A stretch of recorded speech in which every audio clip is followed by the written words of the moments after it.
All right, everybody. Good morning. It's 10 o'clock. Turn my phone on to silent. There we go. We're all set. I'm starting right on time. Peggy, if you could please call roll. We'll make it easy. Never mind. Don, will you go ahead and introduce yourself? Absolutely. Don Rocha, Director of Parks and Recreation. Joe Zintek, Director, Consumer and Environmental Protection Agency. Perry Freitas, Director of Roads and Airports. Mike Wasserman, D1 Supervisor. Supervisor Joe Simidian. Sylvia Gallegos, Deputy County Executive. Steve Mitra, Assistant County Counsel. Thank you. Thank you all for being here. And we'll move on to public comment. Geneva Walls, please come on forward. You'll have up to 3 minutes to speak about anything not on today's agenda. Do we have another card? Followed by Scott. Welcome, Ms. Walls. Yep, come right on up to the podium. There's a built-in microphone there. Nope, to your right. It's right there. You can just start talking and the timer will go. Good morning. It's up here for you. You bet. Good Go right morning. ahead.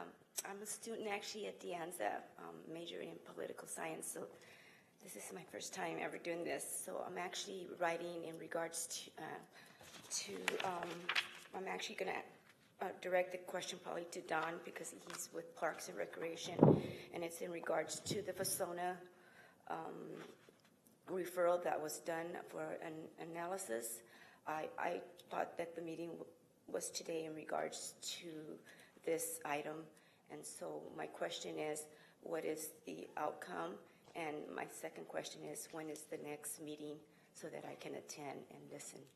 Thank you. And Geneva, just so you know, during public comment, we don't have any interaction back and forth. Okay, I apologize. But I the question apologize. you just asked, I think we can certainly answer at this time. Mr. Rocha? So confirm you're talking about the ADA dock I'm sorry. project? For Vasona Lake, it's the Yes. ADA dock project? Yes. Yeah, so we do have a consultant on board. We're working on the analysis for upgrading the dock. The next public meeting, I'm not sure of the date, but if you can give your name and contact information to staff over the park staff, we'll make sure that we reach out to you. Thank you, Don. You're welcome. I appreciate it. And you did a super Thank you so good much. job for your first time. Good luck in your studies. Thank you. Thank you. Have You're a good welcome. day. Mr. Largent?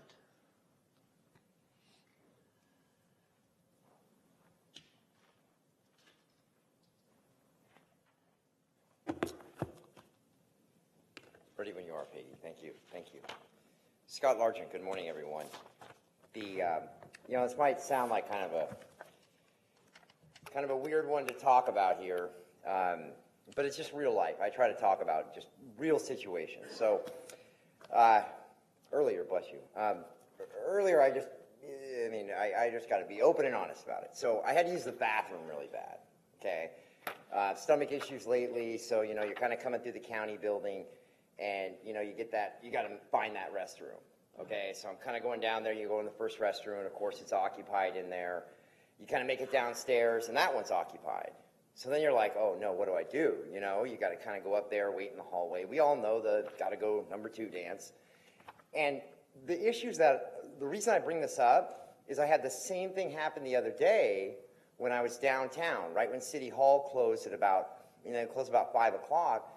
That's the only real public restroom down there. And we've got one other one, those little restrooms we have at St. James Park, the little ones that they shoot heroin in and no one wants to get near, so you got to stay away from those. So I got on the light rail downtown, did the number 2 dance in there, holding on to the side of the light rail thing, had to take it all the way to the sheriff's department to use their restroom because, of course, it's a 24-hour facility right there. The businesses downtown that the poor, mentally ill, and homeless are using their EBT cards at don't even allow them, they don't provide restrooms. So hundreds of millions of dollars are spent at 7-Eleven with EBT cards, no restrooms. Same at the Safeway. They're not allowing people to use the bathrooms. And then we get kind of upset when people have to defecate and pee on the side of buildings, but we're not really providing that option. Now, I'm not doing that, but damn near got close where I had to.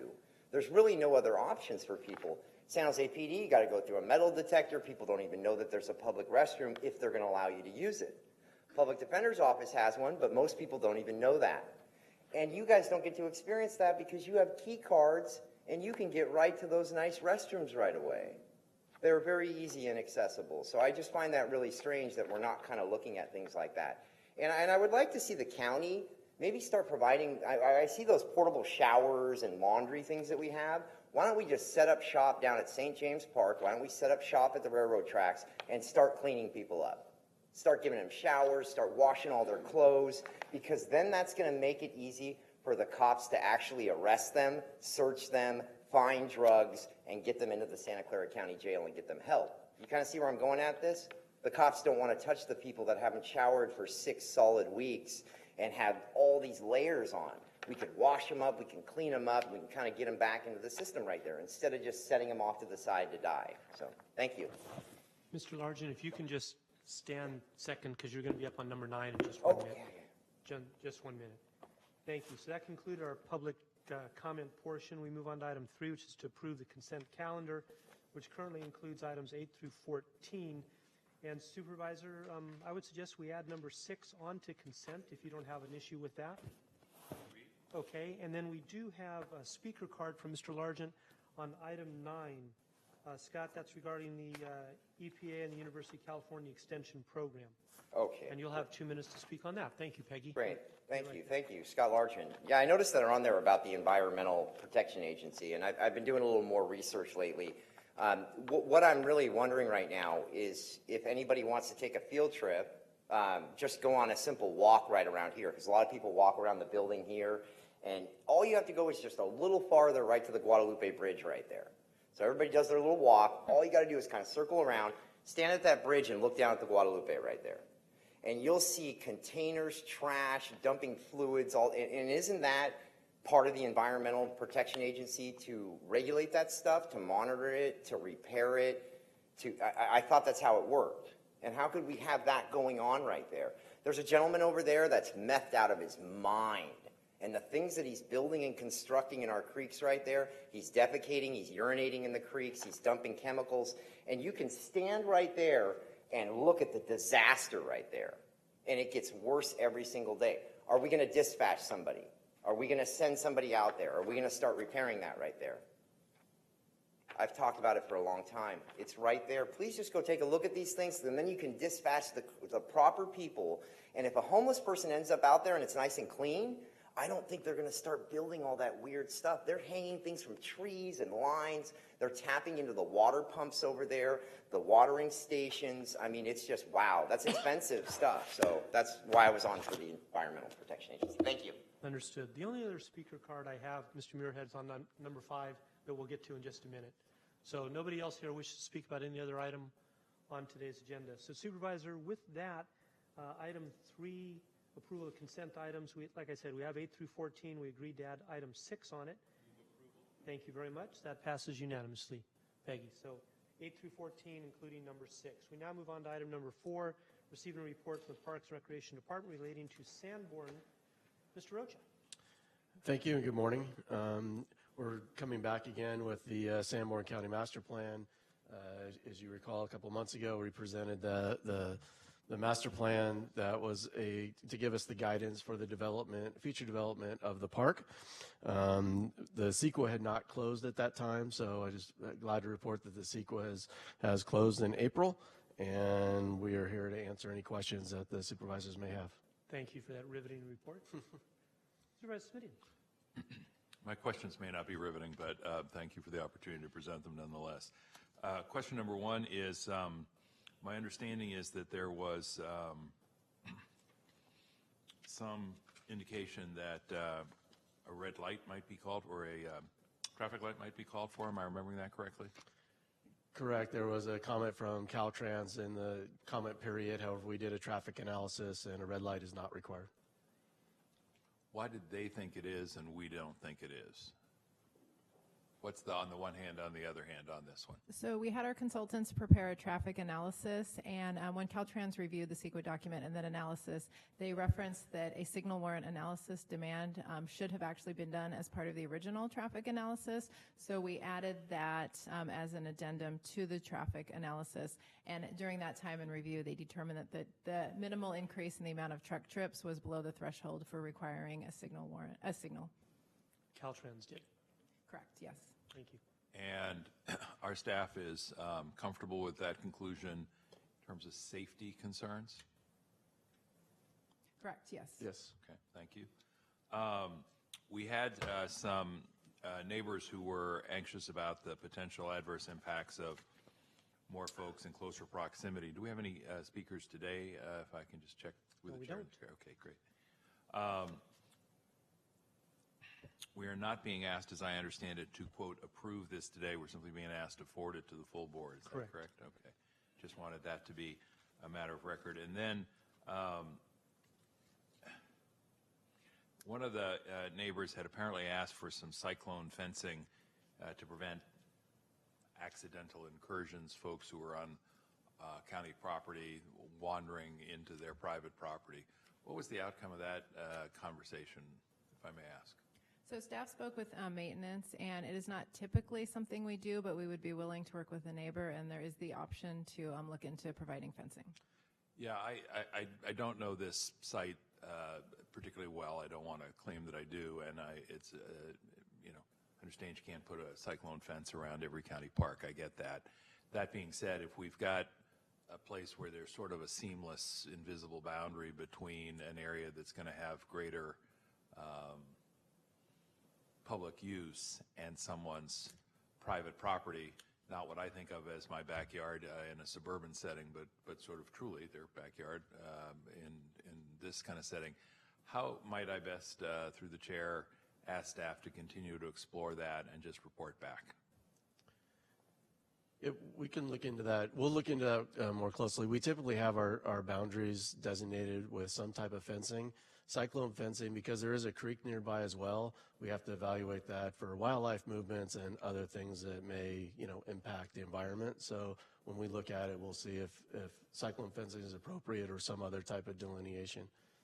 Can we get a report back on that as well? And let me just underscore, I'm serious. This isn't a casual ask. I just think, as the county grows and as we try to provide more in the way of services, we're going to have these adjacency issues, different uses in close proximity or immediately adjacent to one another.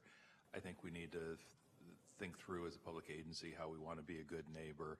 And, I'm not looking for something that's vastly expensive, but, if we're inviting people to the area immediately adjacent to residences, I'd like to make sure that they aren't just sort of routinely wandering into somebody else's space just because it's, as I say, a largely invisible boundary. Yeah, that's a concern of ours as well. So would you like us to report back to this committee? Through the chair, if that's agreeable. Yes. Thank you.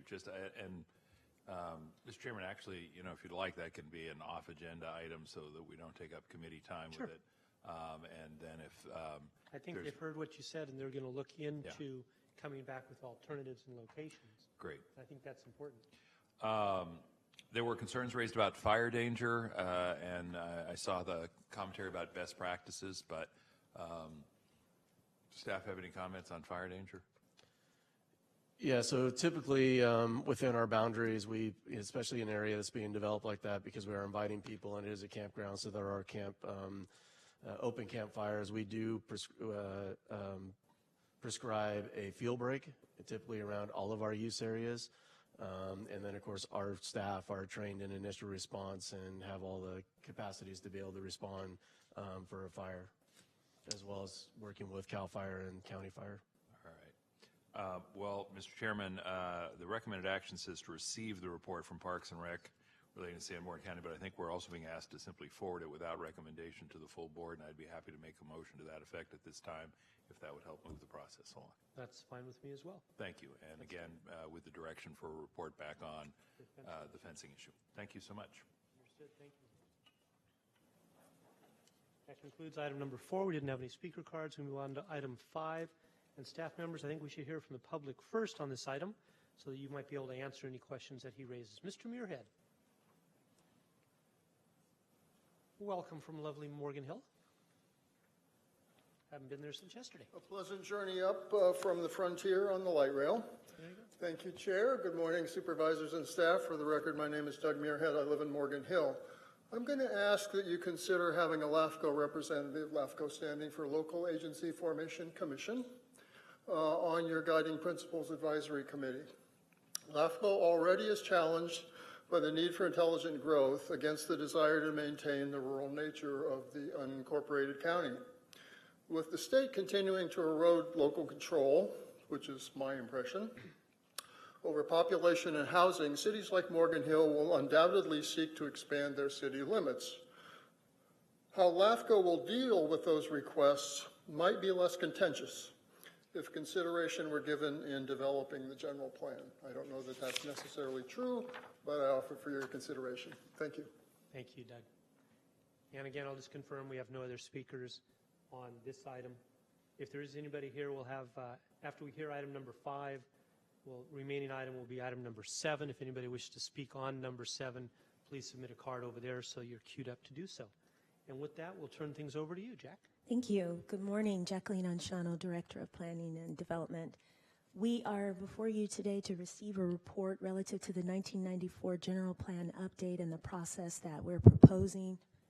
I'm going to pull back. That we're proposing relative to the update. And so we have a brief presentation by Mr. Eastwood. Mr. Eastwood. Welcome. Hi, good morning. Rob Eastwood, Planning Manager. Do have a few slides to go through the salient points. It turns out we're the last item on the agenda. I apologize if my voice is too fat, too close, or too far away. Yes. Pull back. Pull back. Our P's are. Okay, great. If I'm somehow inarticulate too close, just go ahead and let me know. Hopefully that's a bit better. So today is what we imagine as the first foundational step to something that has been a bit overdue, update to our general plan. I'm going to walk through a few slides on the rationale and the proposed work plan. But again, this is the first step in a long road. I know the committee and the board is already getting some letters on people wanting to get involved, but we did want to reiterate this is the initial steps. No final decisions, of course, are made on the scope and the committee that will guide this process. So just cutting right to the executive summary, the department is recommending that we do update our 1994 general plan. We are recommending that the general focus of this update would be on sustainability, with focus on areas such as climate action, which is greenhouse gas reduction, and climate adaptation or defense. And we'd like to broaden out to have the general plan look at socioeconomic issues that are also facing the region, including housing and equity issues. The department today is just asking for Hewlett's concurrence and eventually the board's concurrence to start work. We would return to the Hewlett Committee and the board in the fall of this year with a detailed work plan. Broad outline on the work plan, we are proposing that this be a staff-led effort, and I'll talk more about that, combining two offices, sustainability and planning. Good news to the Hewlett Committee, we're not proposing to generally use general fund dollars. We have a comprehensive planning fee fund we'd like to use for this, and we are proposing to do this in the next 2 to 3 years by 2023. So why now? It has been 25 years since we adopted our general plan. It was a landmark plan at the time, set out foundational regional growth issues that have guided development in the urban and rural areas for the last 25 years. But there are a variety of aspects that, of course, it does not address. It's an old plan. As I mentioned, we are facing issues with sustainability. We're facing in housing affordability issues. There's a lot of issues in this region for which a general plan can move the needle and do a lot of good work. Our environmental impact report document is pretty old. We continue to reference it, but it's a bit hard to reference a 25-year-old document because a lot of the environmental baseline has changed. And above and beyond all that, the state has asked all the cities and the counties in California to do several updates in their general plans that tailor with how we'd like to focus this general plan. This is on climate adaptation, environmental justice, fire hazard planning, and our 8-year housing cycle is coming due in 2023, and this would be a good opportunity to sync that process. So broadly, we are looking at, and this is just initial kind of bite points, would be a general plan that looks at sustainable Santa Clara County, updating with perhaps a projected horizon of 2050.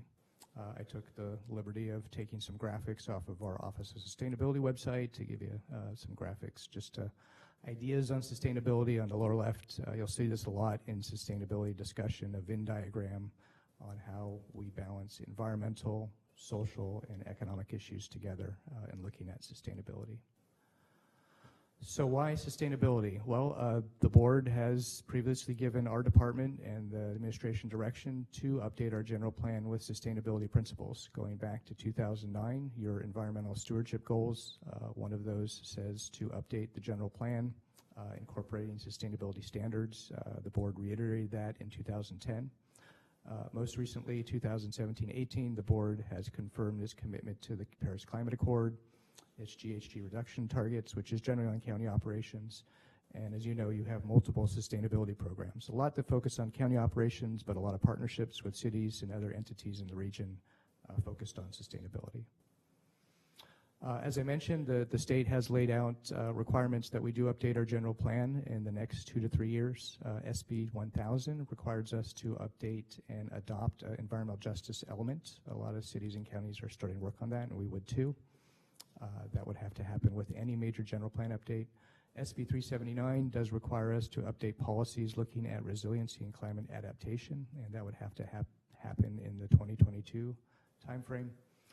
SB 1241 speaks to fire safety, again, a very salient issue with climate change and wildfire, and requires us to have policies addressing fire safety with our next housing element, and our next housing element is coming due in 2022-2023. Which sort of points to a lot of these elements being updated in the 2022-2023 timeframe. Apologize, I'm getting a little close to the mic, so I'll try and back off a little bit. What else? We do have, we have challenges ahead. So if you've looked at the news, climate change is happening. It's not new. We've done a lot of studies in this county that the board and Hewlett Committee is aware of. A few years ago, Silicon Valley 2.0 was a mapping effort put out by the Office of Sustainability, looked at how climate change would affect this valley. We are facing issues with sea level rise, issues with riverine impact from extreme weather, and a lot of, especially our rural areas and hillside areas, are facing probably a much greater wildfire threat. To the extent we can have a general plan that has climate defense, that's a term our executive director of Office of Sustainability uses, we will be in a much better position to face those threats.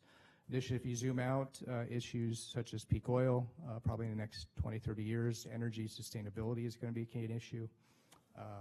Broad challenges probably to global food chains, resource change will affect the region. So again, getting ahead of that and looking at being a resilient region in the face of climate change is something where we think the general plan can really provide guidance. And with that, again, probably the main focus of this would not just be carbon reductions, but how can Santa Clara County be regionally resilient? That's a term that's being used a lot at the state level. What that means is, to the extent this county can be energy independent, based on renewable resources with diversified energy, the extent we are ready for climate change with the variety of issues that would face the region, and the extent that we become more resource independent on areas such as food security, water security, if there's bigger threats to those resources coming in from outside the region.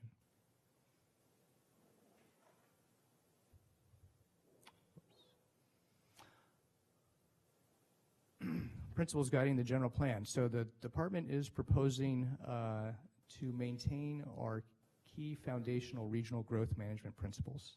In 1995, a foundational part of the general plan was to establish the principle that urban development only happen in urban areas and rural areas be protected for resource conservation in rural communities. Those principles have been Loctite and intact for the last 25 years. They've guided, from the department's perspective, this region well with board direction. We don't see a need to revisit those principles. At the time, they were very foundational. Today, people talk about transit-oriented development, sustainable development, infill development. A lot of those concepts, which at the time were new, are now tailored with planning at the regional and state level on how regional land use happens. And we are proposing to maintain those foundations and build off them and focus on sustainability. Some targets the board could consider. One is to go as far as the county can in greenhouse gas reduction.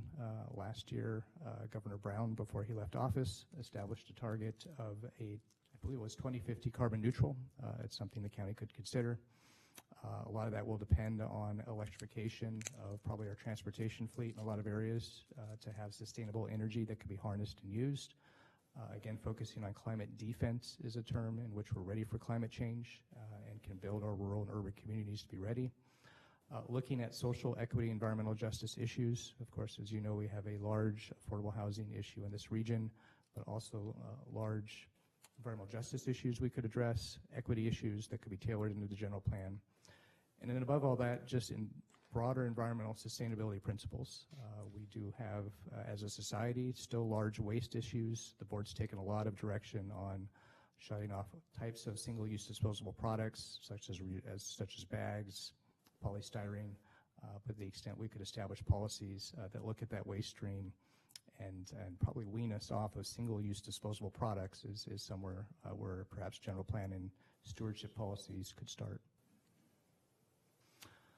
And this is kind of wonky, but from a sustainability perspective, this general plan could start to have us look a bit more regionally from a bioregional perspective. So as you know, we live, of course, in a bioregion in space, but in sustainability thinking and looking at regionally resilient communities, regions start to really look at how do you get resources, wastes, water, food, all the critical needs of life-sustaining systems within the region itself. So it's an evolving term of a bioregion, of how to sort of think regionally and how we can be independently self-sufficient. Again, a little bit on the sustainability wonky side, but again, at the general plan level, this is where these concepts can really come out and guide policy decision making. Okay, pivoting to work plan. These are, as you know, pretty resource-intensive efforts. Anyone who goes into a general plan update usually takes a big deep breath and gets ready to put their head down and work hard for a couple years. We did a broad study of a lot of general plan updates a few years back. We found typically it takes 2.5 to 4 years to get through this process. If you go back to 1994, I'm not sure if any of us were here, it took 6 years. And about 3 full-time staff. So we want to go in eyes wide open knowing this is a resource-intensive effort.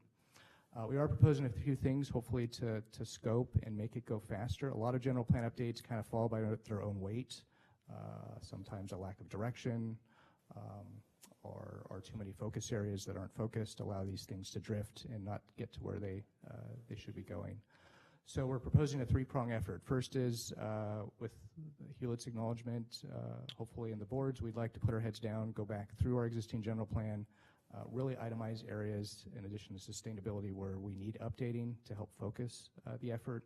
We're proposing to come back to you in the fall with the results of that analysis and propose a more detailed scope and work plan.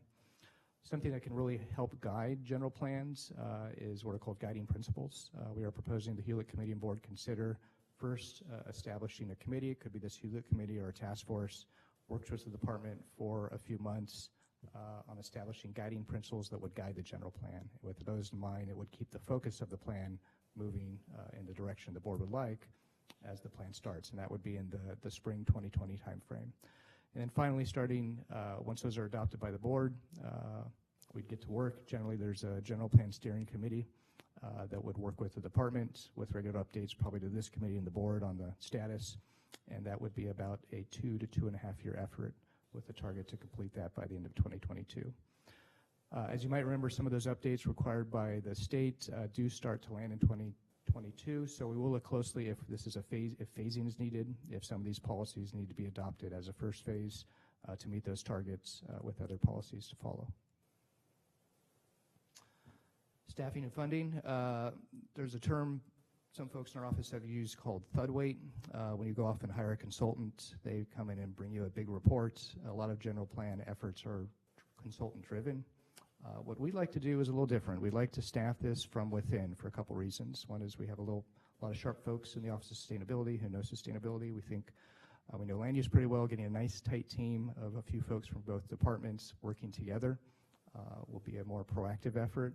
Plus, any new programs that we stand up that the board adopts out of these, it's much more sustainable to have the staff that develop those programs then own and run those programs. So you get a lot more ownership within departments and the administration by general plan efforts that are led from within rather than an external consultant. We would of course use some technical consultants on the specialty fields that we don't have in-house. And last but not least, we are proposing to use a fund that was established by this board about 13 years ago. This is our comprehensive planning fee fund. As of this year, we have about $2.3 million in that fund. We realize these are one-time fees. If we are staffing this with staff, that's an ongoing cost. We'll have to come back to how that dynamic works. But again, the bulk of the effort we're proposing to be used by using the comprehensive planning fee fund. Next steps, pursuant to Hewlett's direction today, we would like to present this to the full board in June. We know the board gets very busy in June. If we can make June 4th, we'd try. And again, pursuant to your direction and the board, if you concur on these initial steps, we would come back to you in the fall, again, with a more detailed review of that, our existing general plan, a more exact work plan on going forward, and a funding request from our comprehensive planning fund to start the work effort. With that, I'll conclude and be available for questions. Thank you. Thank you, Rob. Jack, did you have another comments? I just wanted to clarify a couple of items. We also, relative to the steering committee, have received a request from Planning Commission at the April meeting to have a presence on that steering committee as well. And we heard from LAFCO today that they would like to be a part of that committee as well. Thank you. I'll start with comments from Supervisor submitting, well, from myself first, the two of us. One, I think staffing internally is great. I was involved briefly, because it does take a while, general plan update when I was with Los Gatos. And I know it's very, very comprehensive. And I think having people inside who truly understand Santa Clara County rather than a hired person from the outside, I'm always in favor of internalizing whenever possible, because I feel we have great people in the planning department as well. So for myself, I'm in support of that. The initial advisory committee that you were talking about, 6 months from fall through spring period, that going through Hewlett here, I'm in favor of that as well. The point that Jack just brought up, the steering committee, having planning commission members as that committee makes total sense to me. I think the LAFCO question that was raised needs a little further discussion as far as that goes, but planning commission, I think, is who should be that committee, would be that. Whether it's 3 members, 5 members, 7 members, I think I'd be interested in your feedback on that. I'd also be interested in the planning commission's feedback. If they have the opportunity, do they want to put 7 people on and perhaps meet another night each month or every other month, or if they want to appoint 5 of their members to do so? But I think that's something we can certainly do going forward. One question I did have, I know when I first got here, one of the items that first came to my office was a farmer in South County wanting to do a cell tower. Sprint, whoever it was, came up to him and said, you know, can we give you $1,000 a month, whatever, to put a tower here? And I spoke with planning back at that time. We didn't have really anything in place that addressed cell towers because that was a new technology. And God knows what the next 20 years, you know, will bring as far as technology goes. So when we do a general plan update for the county of Santa Clara, Rob, if you could educate me, and perhaps I'm the only one in the room who doesn't know, but perhaps there's others that do. Our rules, whatever we come up with in our general plan update, kind of our constitution for the planning department, it would apply to the unincorporated areas rather than the incorporated areas. Would there be any other areas of overlap that our general plan update, whatever rules we may come up with, would apply to? That's it. It's the general focus is our land use jurisdiction, which is the unincorporated areas. It does guide county operations. Every county policies and actions are subject to the general plan. Our current general plan actually has 2 books. It does act as a land use plan for the unincorporated areas. It does set out guiding principles for the entire county. Now, as you know, the 15 cities have their own land use jurisdiction. They get to decide what they do. But in the end, in the interest of trying to bring 16 entities on the same page with respect to broad intent, there are policies in there that speak to the county as general, especially those foundational, you know, land use principles on where growth happens. Okay, Again, if I may, though, you said yeah, go ahead. they're guiding principles. Each of the cities gets to make up their own what they want to do. we can simply use this opportunity and this input from the public and the Planning Commission, the Planning Department, to say these things are important to the county and the Board of Supervisors. But at the end of the day, each of the cities gets to determine height, density, setbacks, commercial, residential, industrial, whatever. That is correct. Okay, okay. Thank you. I cut you off. Was there one more point that No, you that had? was it. Yeah, they are guiding principles. Again, each city establishes its own general plan land use and development standards. Okay. And Supervisor Submitting, and I'll conclude here with this. But the time deadlines that we have from the state, the 2022, 2023, I think it'll be important too when you bring this information back, and perhaps that'll come to the IAC, the Initial Advisory Committee, which I see here as being Hewlett. Will be prioritizing what it is you want to have done first because of state-imposed deadlines, and also what are priorities to the planning department in getting done. The deadline, if it goes to 2023, I won't be here, but I'd sure like to see a lot of good stuff done in the years that I have left. Thank you very much. Supervisor Smidian. Thanks. I got a few issues I'd like to explore. Could we go back to slide 10, please? One more time, Supervisor Smitty, next slide. Could we go back to slide 10, please?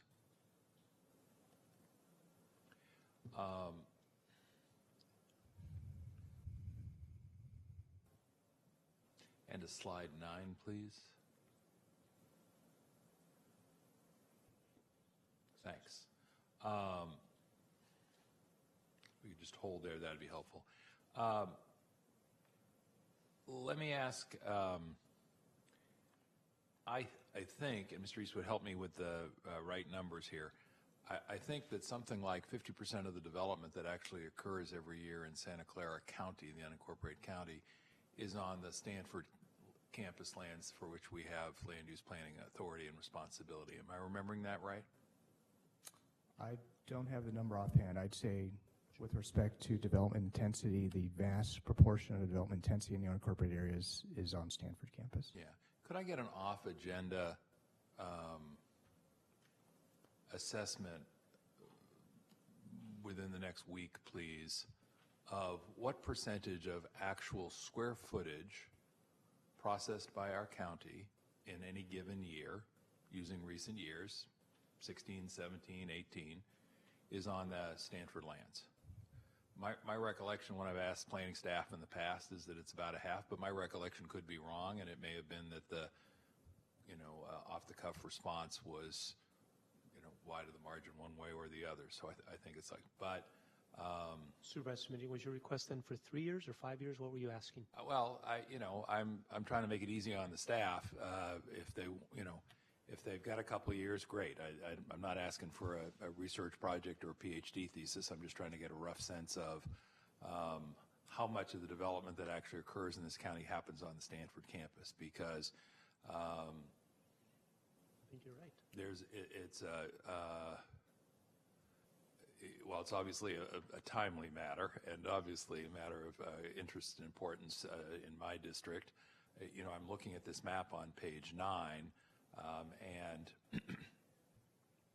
on the one hand, you see vast swaths of the rural area, and that's what I wanted to pull this up for. Then we've got the urban area, and historically and traditionally, and by virtue of our own policies, we talk about urban development going into the 15 incorporated communities, but there is one immense exception, and that is the Stanford campus. So, when you reference 2 books, consistent with the staff report we got that referenced the 2 books, there is in the staff report reference to another book which doesn't have an A or a B designation, but which is a standalone document, as I understand our process, called the Stanford Community Plan. So I'm just sort of wanting to make sure that we don't give the place that all by itself, in my understanding, is responsible for roughly half the development in the county short shrift as we go through this process. And it is teeny and tiny compared to the vast acreage that is in the rural areas. I get that, but I don't want it to be an afterthought. Now, it's going to be hard to think of it as an afterthought given the time and energy that's going into it right now by the planning department, and has been. And I know we're going to be considering some community plan amendments as part of the debate and discussion associated with the GUP, but if we're only going to do a general plan update every 25 years, I just want to make sure that we're not forgetting the place that is in fact the source of the most development in the unincorporated counties. That's the first thing I would ask. And I'll just ask you to sort of think about how that development plays into this exercise. So that's the first observation I want to make. The second is Supervisor Wasserman started to go down this path, and I want to go a little farther down the path still, which is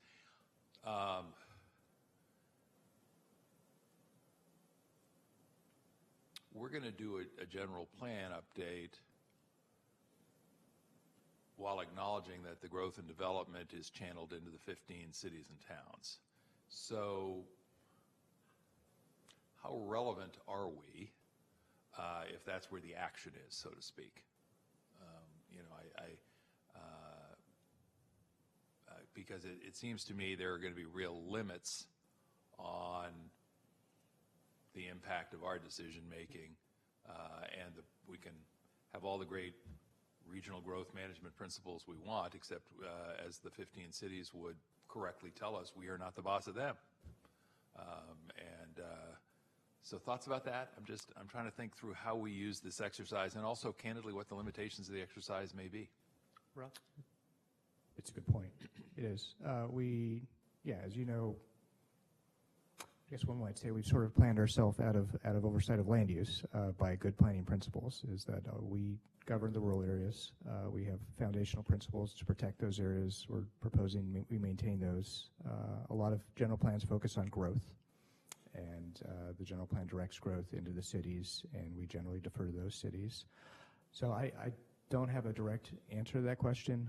I know there's areas we can modernize our general plan at a minimum to look at these new issues of sustainability. I know one thought is using the general plan to pivot the county more as a service organization in direction. I know that's a bit where general plans haven't gone than as a land use agency. For example, in housing, of course, the county is a leader with Measure A as a service organization and funder of those activities. Through this exercise, again, we're the only entity that has the ability to holistically look at the county. If you're in one of these 15 cities, you basically look at the city. So it's both an opportunity and a limitation that we do provide that interjurisdictional perspective. If that does result in new programs, irrespective of land use, and new opportunities for us to move the needle in programs that happen in the cities that globally affect all 15 cities and us, that's kind of initially what I was thinking in terms of where this general plan could go. Again, that takes a lot of collaboration and a lot of work, but I would agree with you with respect to specific land use policies, which is where general plans live. What we've been saying is a lot of our policies we think are good for the rural areas. We don't want to change those. We're not seeing brand new land use policies today that would change. I think our initial thoughts, it would be more of putting the county as a leader in the region. But you are right, that takes a lot more challenges with collaboration funding and how those programs would work. So I'm not sure if that provides you the direct answer, but that's sort of the initial thinking process on this. Jack, did you have something to add? Yes, and if I may say, we need to collaborate with the other cities, with the 15 cities, with LAFCO. As we're setting policies relative to how the region is going to react to some of the derivatives we've been given by the state and looking at being a leader, we have to collaborate with the cities. Now, sometimes that requires what in planning world is memorandums of understanding or some type of agreements relative to how growth is going to take place. So this is an initial presentation to you all. We're going to really look at in detail our policies, because we need to strengthen some of our policies relative to ag, how we're going to grow, how we're going to protect our rural areas if we're going to still have rural areas. And we need to have those conversations with those cities that border those areas. So it is a collaborative effort that we're committed to embarking on. But LAFCO is going to be an integral part of that. Thank you. Well, I would ask that staff, that might, ask number one is, okay, how does Stanford play into this, since this is where the development really does take place in significant quantities, both in terms of development footprint and also in terms of population in an unincorporated area as it grows. Second is, how can we play a meaningful role in terms of growth management principles when I think 95% of the population of the county is in the incorporated cities, if I remember correctly, something like that. So I think there's a role here to play, and as the comments from staff have suggested, even if it is, quote, just a collaborating role, a convening role, a communication role, apparently it's the 3 C's, but I do, and if we can't play that role, then I think sort of saying, hey, you know what, that's not within our scope, fair enough, but I'd like it to be sort of a conscious thought, so we're not off saying, well, we did all this work for the 5% of the folks who are in the unincorporated county, but we're really not terribly relevant to the rest of the conversation. I have to say, I'm less comfortable, more anxious about making this a staff effort over the course of the next few years. The sheer weight of this effort suggests to me that trying to do it in-house is going to be a challenge. I'm not saying I've reached a conclusion about that, but I'd say right now I don't lean in that direction. I'm highly skeptical. Let me be clear, it's not a reflection on anyone's talents in the planning department, but I've had some occasion over the past few years to assess the bandwidth in the department, and I'm anxious about that. I'm looking at packet page 9, page 3 of 7 on the staff report. In terms of the timeline, actually page 5, forgive me, of the staff report, packet page 11, targeted time frame, summer 2020 through fall of 2022, preparation of the general plan update, and I have to tease staff a little bit. I've already heard 2023 today, and I'll just say, looking at this, if I had $5 in the office pool, I wouldn't put it on this being done by the fall of 2022. I just wouldn't. Supervisor, if I may, please. Just one question about what you just said, and if I can get clarification. In our budget workshop a day or two ago, I believe one of the items that planning asked for was a couple, 3 people in that budget workshop whose purpose, new FTEs, who would be brought in to basically lead this effort. That's the intention. I just wanted to make that clear for the record. We were not asking existing staff. We were really bringing in 3 new people per your recommendation in the budget hearing to be the main hours used. If I can state, we asked for 2 additional planners, but in the budget request, this is one of the duties that they were covered. This was not their sole responsibility. Okay, and with that, you felt this could get done? So I'm very interested in the response to Supervisor Schmidian's comment, because you started out with not needing more people, and I know about the funding for 2 new people to help with planning. Yeah. And before we go back to staff, because I see staff wants to jump in, I just, sheer mischievousness on my part compels me to say, and I remember in the same budget conversation, Supervisor Wasserman, we heard about the concerns about ESA and the ability to onboard people in a timely fashion. Yeah. So, I don't want to be too over the top, but we've had some experiences that suggest we might be lucky to get the people hired by the fall of 2022, given the process we've been living with. That was a little over the top, I'll admit it. That's all right. But your $5 is but out not there. by much, given how long some of these positions in our county go vacant. Sylvia, you've been waiting to speak. The administration shares the concern because this is a very significant work product, and we have had several months of discussion building out the department's entire work plan, understanding there are things that may not be knowable. I'm not willing to bet against you in the office pool because I know that generally things take longer than you hope and plan, but you've got to at least put forth the target out there. And what I would offer is that if in fact our existing resources, because really the pain point will be at the leadership level. You can have as many people working at the base level, but ultimately decisions have to be made at the top, including the county exec's office, that we will supplement this much like we have with the Stanford GUP application with the appropriate and necessary consultant work to ensure that at least we get close to meeting the timelines. And it's really not about missing it because we don't have sufficient resources, but rather that it requires more dialogue. I think while I've referenced the time frame, I want to mention a couple of other concerns in terms of having a staff-led/limited operation. On one level, while I know the staff has highlighted for us some deadlines we have at the state level, again, realistically, I don't think 2.5 years is likely to be enough time. Maybe it is, depending on how many bodies we throw at the exercise. But if it takes longer, I'm not that troubled by that, absent the need to comply with state law, obviously. But there's no magic to 2.5 years either. If it takes 3.5 or 4.5, if we end up with a great product, particularly after waiting 25 years, an extra 6 months or a year to get a first-rate product as opposed to a good enough product, that's fine by me. I'm also, though, concerned about a couple of other issues. One is there's mention, which I very much appreciated in the staff report, on outreach and community engagement. Let me just say that's something our county struggles with in my observation. I'm not the only supervisor who's mentioned that over the past half dozen years. I think part of it is a function of just how diverse the county is, both in terms of its population, but also in terms of its land use. If you take a look here, the concerns of folks in the unincorporated pockets of San Antonio Hills and the Los Altos Hills area going to be a little different, I'm guessing, than the concerns of folks in San Martin.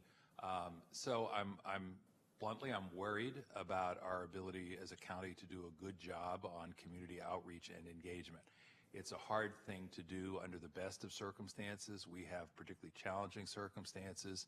If you have a nice, tight, compact little suburban community, and I'm privileged to represent a number of those, everybody's kind of on the, on the same message list, and they know when the meetings are, and they show up, and they're 10 minutes away. But I also know how hard it is to get people to sometimes cross a simple arbitrary city limit line to go to a meeting in another jurisdiction and or here in San Jose. So I'm thinking about outside consultants in part because of the importance of the community outreach and engagement. And finally, because, I'm not typically a big let's hire a consultant kind of guy, but one of the benefits of working with consultants is that they have experience from other jurisdictions that they can bring in that help broaden the perspective. And I know, we have the benefit of a new planning director who's coming from another jurisdiction, and I actually think that's healthy. And I know that our own staff can and does look to other jurisdictions, and in fact, the presentation today referenced some of that exploratory. But I think one of the benefits of a consulting team it can be, if it's the right team, that they've got a range of experiences beyond our own local jurisdiction that might inform the process. So, as I say, I've got bandwidth issues, I've got outreach issues, I've got outside perspective concerns, and as I sit here today, I'm still got all those concerns, and I would ask the staff to think about, are there ways to share some of this responsibility with a consultant while still keeping control, to use consultants for some of these processes. I'm not sure it's a binary choice, either or. I'm certainly not prepared to surrender our county sovereignty to a consulting firm, but I think I've said what I need to say to express a concern, and we'll probably share the same concerns at the full board meeting. So I sort of wanted to tee that up for staff and my colleague. So for the record, Supervisor Suminian, you have issues? Well, I'd rather say that the proposal has issues than the supervisor has issues, if I may. Mr. Okay, I just wanted to make sure I had my minutes. But thank you correct. for helping me frame that. I appreciate it. So, on the one hand. Yeah. If I may. Thank you. Yes, Jack. we can certainly go back and take a look at how we can partner with a consultant and bring that back and maybe even present that at the board. Looking at those dates, Supervisor, we appreciate you bringing up this issue of outreach, because we know that's a heavy lift. And we can partner with a consultant and not lose our leadership ability within the general plan, and then have the ability to have support and a good process. So we certainly appreciate those comments. Thank you. And what did you? Only other thing I'd say is, I have no idea where my three other colleagues may be. They may all be in a totally different place, and if so, fine. And also, if we end up going down that path, more consistent with the staff recommendation, I'll still think it's an important enterprise and one that we all need to do our part on. So just a question of how we get the best product, and that's my take for today. Thank you. Since you're talking about bringing this back to a June board meeting, I would suggest your staff report simply include that you're going to do an analysis to look at the overall expected workload. You're hoping to accomplish most of it in-house, but just wanted to give a heads up that if necessary, you'd sub out contractors. I would not look for any vote from the board at a June 4th or June 11th meeting to give any direction at all.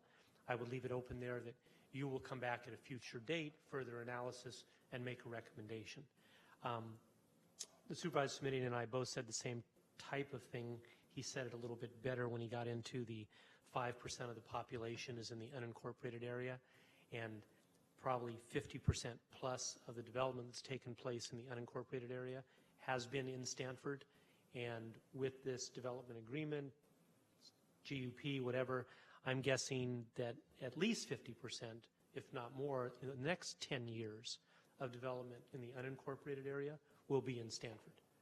And lastly, to his point about working with other cities, I have 5 cities in my district. I believe Supervisor has 7 in his. And as much as we may want to cooperate, communicate, collaborate, those are 3 more of those C's, with cities, they have their own issues, they have their own agendas, they have their own constituents, and I think the county should look, Rob, kind of as you said, with an overall approach, and often cities follow the county's lead, and if we, the county, are doing this work, environmental work, growth work, impact work, because we're able to look at all 15 while they're just looking at themselves, I think the end product of the county's general plan will be valuable to other cities because of the analysis you're doing. In cities, they tend to look at the traffic problems within their city limits, while we're looking at traffic or environmental impacts countywide.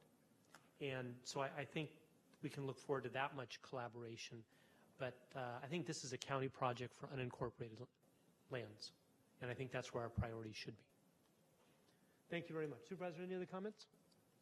No. None. We don't have any other speakers. We'll consider item 5. Please consider that received and moving forward to the board, Jack, as you said. We now move on to item number 7, which is a placeholder we have for inventory items. And Supervisor, I believe that's your inventory item. It is. Cool block. Thank you very much, Mr. Chairman. Just by way of brief explanation, what I would say is this is a proposal that has already been piloted once in the Palo Alto area. It's a sustainability issue that the city of Mountain View is interested in pursuing. As the enclosure indicates, we are looking not only at sustainability issues, but also, frankly, emergency preparedness issues, and also, frankly, at community building issues. I think all 3 of those things are worthy, but the item is probably most appropriately here in this committee by virtue of the sustainability implications. I think after we've worked together now for the last six and a half years, you've perhaps observed that I always preferred, if possible, to have matching funds, in part so that we can leverage our own county dollars, but also because I want to see that other folks have skin in the game, that they care enough to invest their own funds. That tells me it's not just someone lining up for a free money program. And in this case, we've got a match with the city of Mountain View, and all this is over the course of the next 3 years. So I'll let it go at that. I don't think I need to add anything to the staff, to our ledge file that we put in the packet. Thank you. And again, we don't have any speaker cards on this item. Any other comments from staff?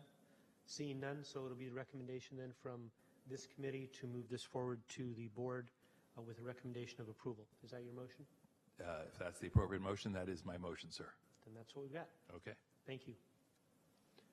Any other comments? Seeing none, that moves us on to item 15, which is adjournment to the next regular meeting of June 20th at 10 a.m. in these chambers. Thank you all very much. Meeting adjourned. Thank you, sir.